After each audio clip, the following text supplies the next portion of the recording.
Охрид за првомајските празници се очекува да биде исполнет со гости како од земјава, така и од нашето соседство.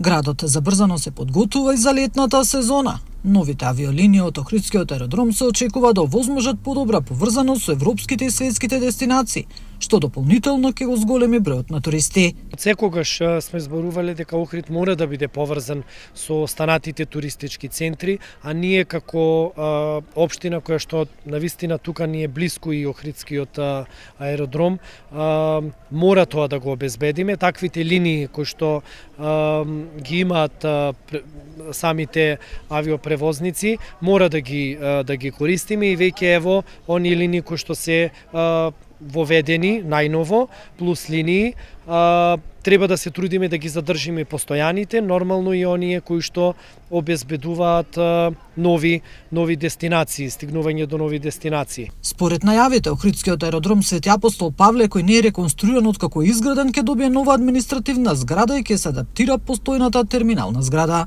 Самата реконструкција на Охридскиот аеродром ќе значи подобрување на условите, поголем број летови, со тоа значи ќе може да и самите авиокомпании, и самите аеродроми од другите држави да си дозволат да слетуваат и да едноставно не само по да речеме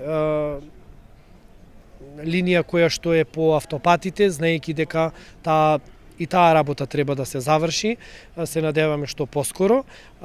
Секако дека треба авиолиниите да бидат еден од водечките туристички активности кои што ќе го збогатуваат бројот на туристи во Охрид. Според експертите, подобрата поврзаност со странство е клучна за растот на економијата и подобрување на имиџот на земјата како атрактивна туристичка дестинација.